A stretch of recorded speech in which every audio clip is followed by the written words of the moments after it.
दोस्तों नमस्कार, मैं हूं दीपक ध्रुवे और आप देख रहे हैं 4DCHW। आइए आज हम सीखेंगे द्विघात समीकरण। अब द्विघात समीकरण में हम ये सीखेंगे कि द्विघात समीकरण कौन से होते हैं, कौन से नहीं होते हैं, द्विघात समीकरण किस प्रकार से लिखे जाते हैं, वो आपको मैं बताने वाला हूँ। वीडियो को स्किप करके अगर आप नहीं देखेंगे तो आपको पूरी विधि समझ में आएगी और आप बहुत आसानी से पहचान पाएंगे कि कौन सा वाला प्रश्न आपका द्विघात समीकरण है और कौन सा वाला प्रश्न आपका द्विघात समीकरण नहीं है ना। तो द्विघात समीकरण लिखते कैसे हैं ये? द्विघात समीकरण हमेशा एक चर वाले होते हैं ना, इसमें एक ही प्रकार का चर होता है। इसमें ऐसा नहीं है कि जैसे आपने पिछले वाले अध्याय में पढ़ा कि दो चर वाले रैखिक समीकरण जिसमें एक्स भी दिया है वाई भी दिया है, इसमें एक्स वाई नहीं दिया रहेगा, आपको सिर्फ इसमें एक्स दिया रहेगा। ठीक, तो जैसे आपने शून्य के लिए एक इक्वेशन आता था ए एक्स का square plus b x plus c, वैसे ही होता है ना। इसमें अधिकतम घात जो है चर की वो दो होती है, मैं आपको लिख के बताता हूँ। तो द्विघात समीकरण का मैं आपको व्यापक रूप दिखाता हूँ। कैसा होता है ये द्विघात समीकरण? ए एक्स का square plus b x plus c बराबर से 0। यहाँ पे एक ही चर है एक्स, इसकी अधिकतम घात है 2। द्विघात समीकरण को हम वर्ग समीकरण भी कहते हैं। यहाँ पे जहाँ ए बी और सी जो हैं ये वास्तविक संख्या है। क्या है ये? वास्तविक संख्या। ठीक, वीडियो को स्किप करके नहीं देखेंगे तो आपको ये समझ में आएगा, है ना। वीडियो को अंत तक जरूर देखें। अब ये है हमारा इसका व्यापक रूप, जिसमें ए बी सी वास्तविक संख्या नहीं। और यहाँ पे भी एक कंडीशन है, ए जो है ए, ये वाला ए जो कि एक्स स्क्वायर का गुणांक है, वो कभी भी बराबर नहीं होगा शून्य के। अब मान लीजिए अगर ये ए शून्य हो जाएगा तो यहाँ पे जैसे शून्य इंटू एक्स की घात 2 बराबर से शून्य, शून्य का किसी के भी साथ में गुना हो तो वो शून्य हो जाता है ना। तो अब ये शून्य हो जाता तो अधिकतम घात तो 2 हो ही नहीं रही ना भैया, इसलिए ये वर्ग समीकरण नहीं हो सकता है ना। ठीक, ये आपको याद रखना है। इसके अलावा आपको यहाँ पे पहचानने के लिए कुछ एक सर्व समीकरण में बता दे रहा हूँ आपको। पहली सर्व समीकरण आएगी आपकी ए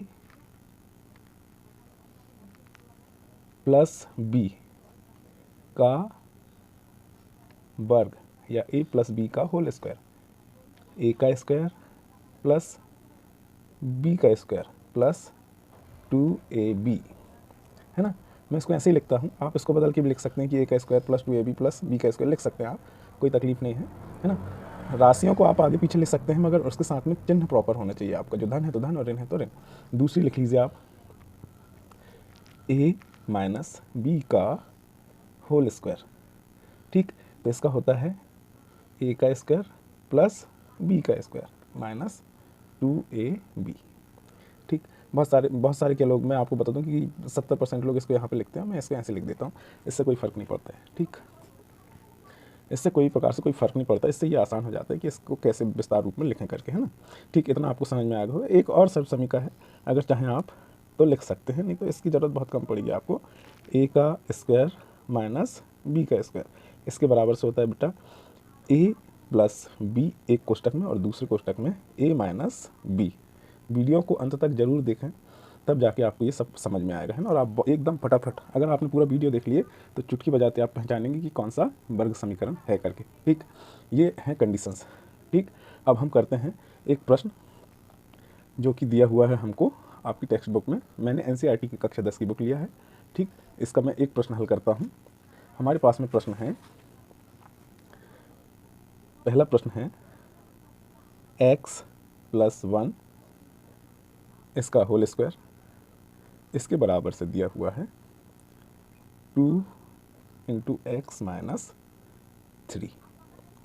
ठीक, अब देखिए यहाँ पे कोई सर्व समीकरण दिख रही है क्या आपको? ऐसे ये है, ये a प्लस बी का होल स्क्वायर x प्लस 1 का होल स्क्वायर। अब ये होल स्क्वायर को हमको एकदम इसको सबसे पहले इसको हम सरल रूप में लिखेंगे और दोनों पक्षों को लेके चलेंगे, है ना।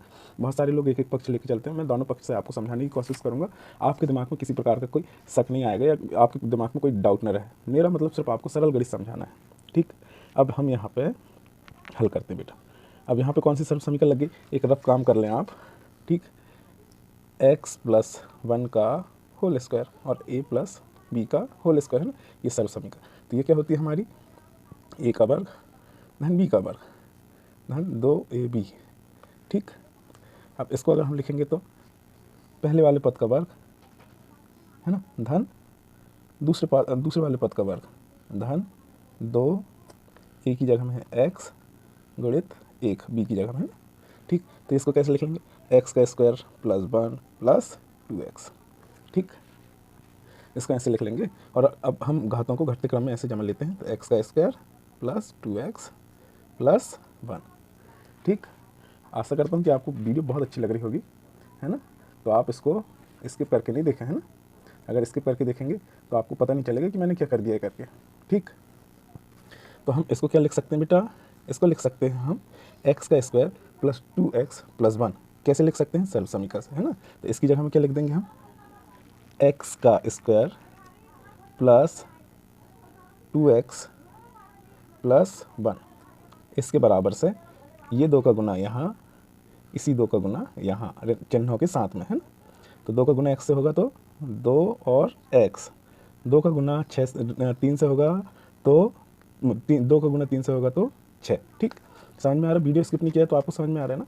बस वीडियो स्किप करके मत देखिएगा, आखिरी तक देखिएगा, आपको पूरी तरह से समझ में आ जाएगा। ठीक, अब इसके बाद में हम इनको कर लेते हैं पक्षांतरण। क्या कर लेंगे, पक्षांतरण या ट्रांसपोर्टेशन। तो एक जैसे चर वालों को एक जैसे चर के साथ में और अचर को अचर के साथ में, है ना। अधिकतम घात वालों को साथ में अधिकतम घात वाले। ठीक, तो यहाँ पे हम ले लेते हैं x का स्क्वायर प्लस ये वाला 2x। अब ये पक्षांतर होकर इधर आएगा, इसके सामने कोई निशान नहीं, मतलब धन का निशान, यहाँ आएगा ऋण का निशान 2x। ठीक, फिर प्लस 1 1। ठीक, इधर से ये 6 इधर जाएगा तो ऋण वाला धन में हो जाएगा। ठीक, तो ये हो जाएगा धन 6। अब इधर क्या बचा, कोई पद नहीं बचे। ठीक, अब ये 2x में से 2x कम हो जाएगा, फिर लिख लेते हैं x का स्क्वायर प्लस ये हो जा रहा है 2 में से 2 गया तो 0 प्लस 1 और 6 7 बराबर से 0। अब देखिए भैया, यहाँ पे आपको x का गुणांक तो 0 दिख रहा है, मगर a का जो गुणांक है वो 0 नहीं है। ठीक, अगर a का गुणांक 0 नहीं है इसका मतलब ये कि a एक द्विघात समीकरण है। अच्छा, इसके अलावा आपको और बता दूं कि अधिकतम घात 2 है ना, फिर वो यहाँ पे ये 0 है और ये अचर राशि, तो ये एक द्विघात समीकरण है। हमने क्या किया बच्चों, आपको बता दे रहे हैं हम शुरू से, हमने किया कुछ नहीं है, हमने ये वाली सर्व समीकरण लिया हुआ है और इसी वाली सर्व समीकरण को हमने यहाँ पे लगा दिया है ना, 1 प्लस एक्स स्क्वायर में, और दोनों पदों को लेते हुए हमने ट्रांसपोर्टेशन करके देख लिया कि पहले वाले पद की अधिकतम घात 2 है कि नहीं है करके, है ना। तो दिया गया समीकरण क्या है, द्विघात समीकरण है। ठीक, ये हो गया एक। मैं अब आपको अगला वाला बताता हूँ। अब बच्चों वीडियो को स्किप करके ना देखें। अब हम हल कर रहे हैं दूसरा प्रश्न। ये दूसरे प्रकार का प्रश्न है जिसमें दिया हुआ है x का स्क्वायर माइनस 2x बराबर से -2 इंटू 3 माइनस एक्स। अब यहाँ पे कोई सर्व समीकरण नहीं लगेगी। बताने का यही मतलब है मेरा कि आपको अलग अलग प्रकार से मैं आपको ये सब बता दूँ करके। वीडियो स्किप करके मत देखिएगा, आपको समझ में आएगा। ठीक, अब इसको कर लेते हैं हम हल। कैसे हल कर लेते हैं भैया, यहाँ तो कोई हल करने लायक स्थिति है नहीं, है ना। ठीक, x का वर्ग बहुत आसान है अगर आप इसको लगातार देख रहे हैं तो, है ना। ठीक, 2x बराबर से इस ऋण 2 का गुना यहाँ पे होगा, इस ऋण 2 का गुना यहाँ पे भी होगा। ऋण 2 का गुना अगर 3 से होगा तो 3 दूना 6, ये ऋण का 6। अब यहाँ पे इसका गुना होगा, ठीक, इसका 2 का अगर गुना होगा तो 2 ऋण 2 है और ऋण x है, तो ये धन 2x हो गया। ठीक, अब इसके बाद में एक जैसी राशियों को एक जैसी राशियों के साथ में जोड़ना या घटाना कर देते हैं। ठीक, तो ये x का स्क्वायर माइनस 2x, अब ये यहाँ पर ऋण का है, ये इधर आ जाएगा ऋण 2x, है ना, और ये 6 भी इधर ऋण का है तो बराबर के इस दिशा में आएगा तो ऋण का धन हो जाएगा। और ये अब इधर क्या बचा, 0। देखिए आपको बड़ी आसानी से समझ में आ रहा है ना। ठीक, x का स्क्वायर, अब ये ऋण और ऋण धन हो जाएगा। ठीक, मगर यहाँ पर ऋण ही रहेगा, ये 4x ऋणात्मक 4x होगा ये, फिर धन 6 बराबर से 0।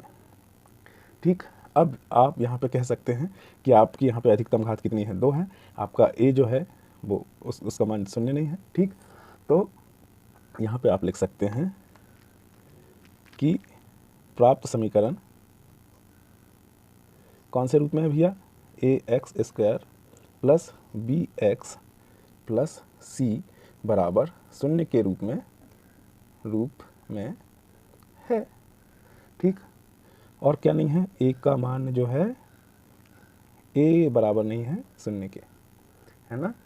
तो क्या लिख देंगे हम उत्तर, दिया गया समीकरण द्विघात समीकरण है। ठीक, अब हम आगे चलते हैं तीसरे प्रश्न की तरफ।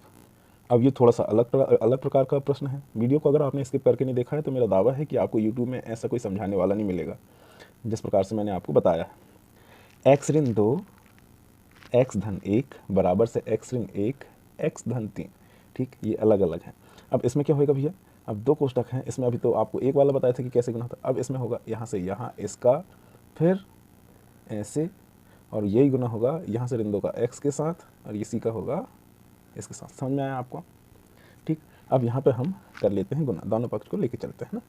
x का x के साथ पहले है ना, इसका चलते हैं, तो x का वर्ग, फिर इसी का यहाँ पर धन 1, फिर इसके बाद में हम ऋण 2 का गुना करते हैं। अब ऋण 2 का गुना करेंगे हम भैया, तो ऋण 2x, ठीक, फिर इसका ही गुना ऋण 1 का करेंगे तो ऋण 2।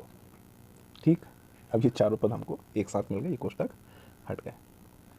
ऐसे इसका भी इसके साथ, इसका भी इसके साथ, इसका इसके साथ और इसी का इसके भी साथ। तो ये हो जाएगा x का x से गुना करें तो x की घात 2 है ना, धन 3x।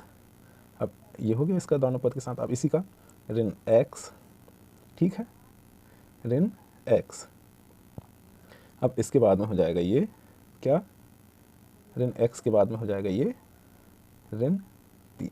इनको कर लेते हैं हम हल, है ना, इनको हल कर लेते हैं। ये x का स्क्वायर है, ये यहाँ पे x है। ठीक, x का स्क्वायर है, x का स्क्वायर लिख लीजिए। ठीक, यहाँ पे बड़ी राशि का मान ऋण है ना, तो यहाँ पे x, 2x में से एक x गया तो x। अब यहाँ पे ऋण 2 बराबर से x का स्क्वायर, यहाँ पे भी कर लेते हैं धन 2x। ठीक, 3 में से एक x गया तो 3x में से एक x गया तो 2x ऋण 3। पक्षांतर कर लेते हैं।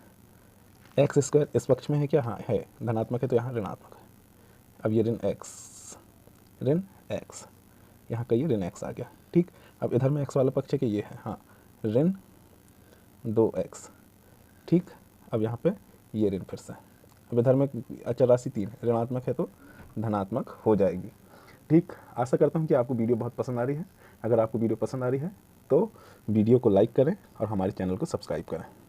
ठीक, अब एक्स स्क्वायर में से एक्स स्क्वायर गया तो 0x स्क्वायर, मतलब कुछ भी नहीं बचा, आप इसको नहीं भी लिखेंगे चलेगा। ठीक, ऋण x ऋण 2x, तो ये हो जाएगा ऋण 3x। ठीक, ऋण 2 और धन 3, मतलब 3 में से 2 कम करना है तो धनात्मक राशि और ये 1। तो यहाँ पे हमको क्या मिल जा रहा है, 3x ऋण 3x धन 1। अब भैया आप इसमें भी कहेंगे कि ये क्या है करके, तो अब आपको बता दूं, यहाँ पे ये 0 लिखने का मेरा यही मतलब था कि मैंने आपको शुरू में बताया था कि a जो है वो बराबर नहीं होना चाहिए, 0 के। अगर द्विघात समीकरण है तो, और द्विघात समीकरण नहीं है तो a हो सकता है 0 के बराबर हो सकता है। अतः दिए गए समीकरण,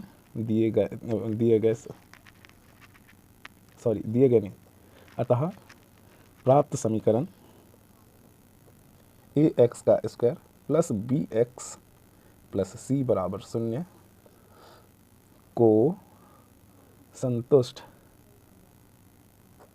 नहीं करता तथा क्या, a बराबर है 0 के।